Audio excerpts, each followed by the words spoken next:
Donald Trump और Xi Jinping यानी USA और चाइना दोनों एक दूसरे के सामने झुक चुके हैं। एक तरफ जहां ईरान युद्ध को लेकर पूरी दुनिया में तनाव है, वहीं दूसरी तरफ भारत के सामने ब्रिक्स समिट में अपनी रणनीतिक स्वायत्तता, स्ट्रेटेजिक ऑटोनॉमी को साबित करने का एक बहुत बड़ा चैलेंज है।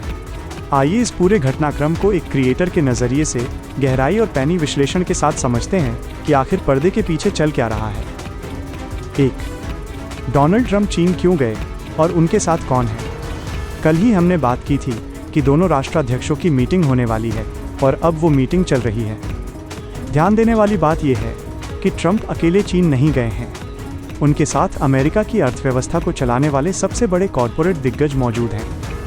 Elon Musk, Tesla / SpaceX, Tim Cook, Apple, Jensen Huang, Nvidia के सीईओ, बोइंग कंपनी के सीईओ।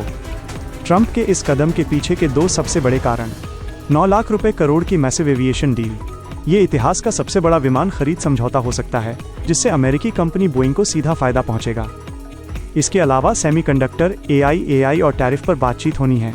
मार्को रूबियो का मामला: ट्रंप के साथ अमेरिका के विदेश मंत्री मार्को रूबियो भी चीन गए हैं, जिन पर चीन ने पहले विगर मुसलमानों और हांगकांग के मुद्दे पर आवाज़ उठाने के लिए प्रतिबंध लगाया था। लेकिन अब चीन ने उनका नाम अपनी भाषा में ट्रांसलिटरेट, अनुवाद का तरीका बदलकर करके प्रतिबंध हटा दिया है।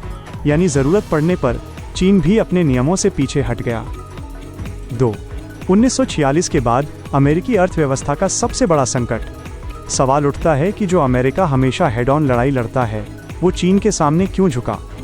इसका जवाब है अमेरिका का डेट टू जीडीपी रेशियो। 1946 दूसरे विश्व युद्ध के बाद से आज अमेरिका सबसे गंभीर कर्ज के संकट से गुजर रहा है।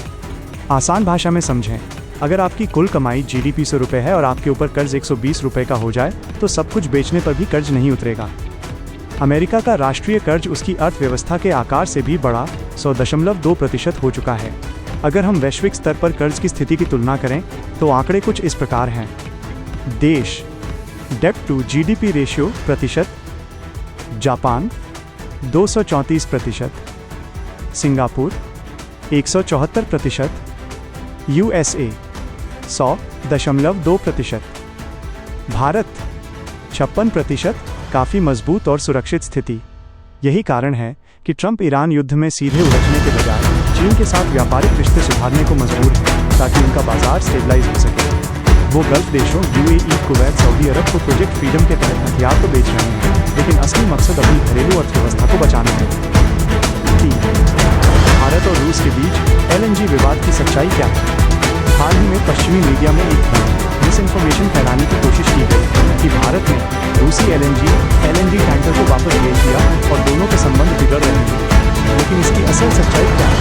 भारत ने रूस के साथ अपने संबंधों को बिल्कुल नहीं बिगाड़ा है। भारत ने केवल उसी विशेष एलएनजी कार्गो को लेने से मना किया जिस पर अंतर्राष्ट्रीय प्रतिबंध सैंक्शंस थे, ताकि भारत खुद किसी लाइन ऑफ फायर में न फंसे। जो क्रूड ऑयल और एलएनजी बिना प्रतिबंधों के हैं, उन्हें भारत लगातार आयात कर रहा है। भारत अपनी रणनीतिक स्वायत्तता, स्ट्रेटेजिक ऑटोनॉमी का पालन बड़ी ईमानदारी और सावधानी से कर रहा है। 4. ब्रिक्स और भारत के लिए चाइना रिसेट पॉलिसी का मौका। 14-15 मई को भारत की मेज़बानी में ब्रिक्स देशों के विदेश मंत्रियों की एक बेहद महत्वपूर्ण बैठक शुरू हो चुकी है।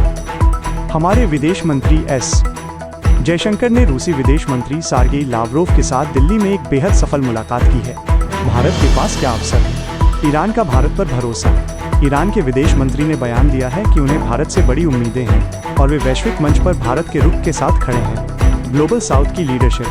भारत इस बैठक के जरिए अपनी डिहाइफनेशन पॉलिसी को और मजबूत कर सकता है, जहां हम अमेरिका और चीन के द्वंद्व के बीच किसी एक पाले में जाने के बजाय अपनी स्वतंत्र पहचान बनाए रखेंगे। China reset policy. यह समिट भारत को चीन के साथ अपने कूटनीतिक रिश्तों को दोबारा से परिभाषित करने और तीसरी दुनिया के देशों को एकजुट कर ग्लोबल साउथ का नेता बनने का सबसे बड़ा मौका देती है। निष्कर्ष: दुनिया भले ही मल्टीपोलर बहुध्रुवीय होने की ओर बढ़ रही हो, लेकिन भारत ने दिखा दिया है कि वो किसी के दबाव में काम करने वाला देश नहीं है। चाहे रूस से तेल खरीदना हो या अमेरिका और चीन के बीच खुद को सही ढंग से पोजीशन करना, भारत की कूटनीति इस समय शीर्ष पर है। इस पूरे मुद्दे पर आपकी क्या राय है? क्या ट्रंप का चीन जाना अमेरिका की कमजोरी दिखाता है?